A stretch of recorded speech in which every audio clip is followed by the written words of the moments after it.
Good afternoon, everybody. My name is Noah Aragon. I'm the Monitoring and Inspection Forester for Transmission and Distribution Services, working on hazard tree mitigation and removal along all of the electrical infrastructure that the Mora-San Miguel Electric Cooperative has within the Calf Canyon Hermit's Peak Burn Scar. So without further ado, let's get right into it. So the project purpose and background. So the Mora-San Miguel Electric Cooperative primarily services the areas between Las Vegas and Mora. This includes, areas like Sapeo, Pendere, Maestas Canyon, all the way up to Chacon even. And what this project entails is the identification and removal of hazard trees along the both overhead and underground power lines. We'll get into that here in a minute. The project's primary mission is to identify, cut, and remove wildfire-impacted trees that pose threats to power lines, equipment, crews, and most importantly, public safety. We wouldn't want anybody getting hurt out there. I would be shocked if that happened.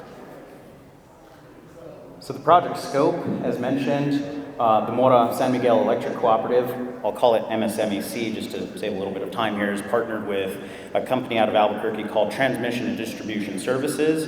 This will be abbreviated as T&D Services. You'll hear us refer to that a lot throughout this presentation and just out there in the world. And so kind of some basic stats here. So the project area is approximately 3,272 acres. That's plus or minus a few acres. It kind of varies.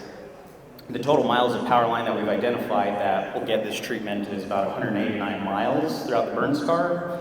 And the hazard trees that have been identified already by both foresters and arborists on this project goes well beyond 50,000 trees. And we're actually still in the assessment process. And so that number will continue to grow daily. We'll get into the more finer details at the end of this presentation as far as how far along this project is and the total number of trees assessed and whatnot. So this big, beautiful map here, I'm sure as many of you might be able to guess, the big red outline is the Hermit's Peak Calf Canyon footprint. Some of these black lines here, they're not actually roads, those are actually overhead power lines that the electric co-op services and runs. And while they might look like roads, it's good to mention that a lot of electrical infrastructure kind of follows primary roadways just because it's easy to access, it's easy to service. And when there's issues like, for example, trees falling on power lines, it's easy to find those problems. So as mentioned previously, we've got 186 miles of power line that have been assessed as part of this hazard tree project. I should also mention that we are currently identifying and assessing the underground electrical infrastructure throughout this burn scar, as those will also get the same treatment that the overhead lines are getting as well. And these hazard trees are located within the MSMEC right-of-way. I'll get into that here in a minute. So we're going to talk a little bit about the right of entry form. This will be abbreviated as ROE. So this is a form that our outreach team will give out to landowners if you fall within the project area to fill out. And this is kind of to gather information on contact info. This will also be for us to know whether or not you want to keep your wood or if you want your wood removed. As we're kind of making progress on the project, we need to know these things just because ultimately it is your wood. If you want to keep it, you keep it. If not, we'll get rid of it for you. So moving on into the removal criteria as far as what qualifies as a hazard tree. So the assessment and marking crew is conducting surveys out there along the right-of-ways of the electrical infrastructure, both the overhead and underground power lines. The team is looking for trees that are considered as hazards. So these might be dead standing trees, stuff that got burned during the fire or experienced post-fire mortality. There's also danger trees. These are green standing trees that might look healthy just to the naked eye, but with proper assessment, they might have some dirty secrets going on. And a lot of the other hazards include, infrastructure, targets, we call them targets and whatnot, if there's, a power line run into a house and whatnot. This is being done by both foresters and certified arborists. You can kind of see here in this picture, they're kind of fogging this tree with a little yellow stripe. So the blue bands that you might see as you're driving throughout the project area, the blue trees the blue stripes identify trees that were assessed as part of the overhead lines, and then the yellow bands along these trees are for the underground infrastructure. So green trees that are unaffected by crown scorch, these can also be considered as hazard trees based on other criteria.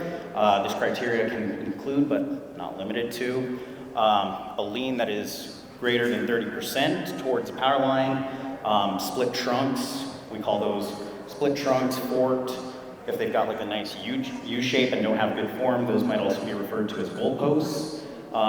Trees with broken canopies, broken limbs, insect and disease activity within or nearby trees, post-fire flooding damage, and probable loss to wind throw. So trees that are at risk of kind of just doing this in the wind. So if a dead or dying tree can make contact with a power line, that tree is considered a hazard regardless of the height or the diameter. Some of these trees might fall within the right of way, and again, the whole scope of this project is to remove that risk so we don't have stuff falling on power lines. If stuff falls on power lines, we might have power outages, which has a negative effect on MSMEC's customers, and these dry conditions might also start a new fire, which we want to avoid. And again, the assessment and marking crew, they're serving trees up to a distance of 1.5 times the tree length from the right of way. This is being done because even though the tree is outside the immediate right of way of the power line, it might still be at risk of hitting or falling on the power line or pole or other electrical infrastructure. So we're moving into the field operations phase. Some of the contractors are cutting these trees using a variety of techniques. These include mechanized logging systems that utilize cut-to-length logging, so CTL, or whole tree harvesting systems. And then other trees are cut with either a harvester or a feller butcher. So harvester, well, I'll show you guys some cool pictures here in a minute, but a harvester will kind of cut the tree, and then it'll process it out, it'll delimit, and then cut it to length. And then a whole tree, that's kind of more on the feller butcher, it's got this big rotating head, kind of on this excavator looking thing that'll just kind of go up to the tree, grab it, cut it, and put it on the ground for processing. When mechanized logging is impossible, we also use a series of hand falling and other crews, and if it's a really technical tree, we'll actually throw some climbers in it and we'll chunk it down, which is really fun to watch as well. So, as mentioned, here's some cool machines. On the left, we've got a feller buncher that'll have this big, giant, 30-plus inch diameter cutting head, and that'll take down in a whole tree fashion. And then on the right, we've got that harvester or processor that will actually cut stuff into various lengths and delimit the log. And here's another cool picture. I actually go back to this one just because I really like the processor.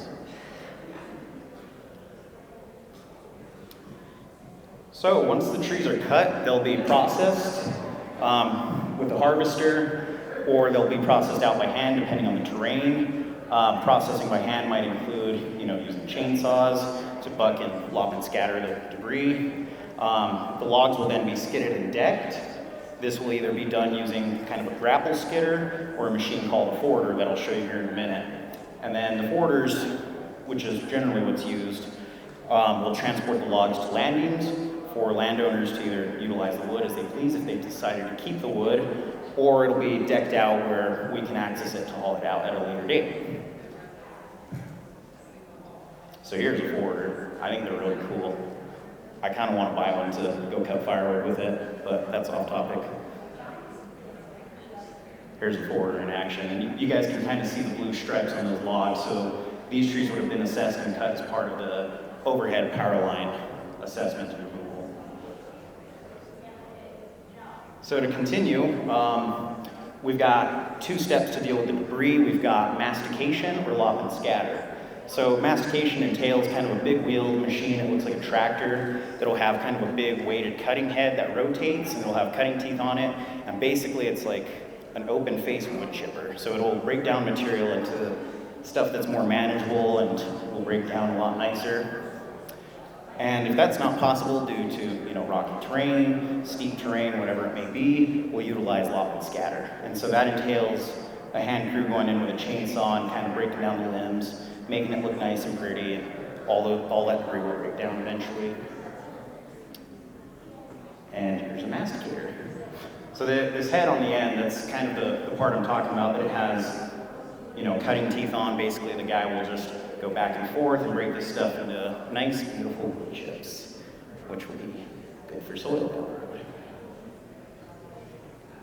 And the last step, so what a lot of you may have seen along Highway 283 if you're headed west towards Mineral Hill, or along Highway 518 near Buena Vista if you're headed north towards Mora. These are our TDRS sites, or temporary debris reduction sites. Basically, these two sites have weigh stations at them where log trucks are hauling in the material that's being removed and it's being weighed out. The timber at these sites will be processed at a later date. It all really depends on the quality of the timber, because some of it's really good and some of it's just really not good. This might be processed out as chips for compost, biochar, which is a really good one, commercial firewood operations, some of it might go to sawmills, and many other stuff. And it's important to note that timber that's being hauled out from this is not for sale, hence the capitalization of not for sale.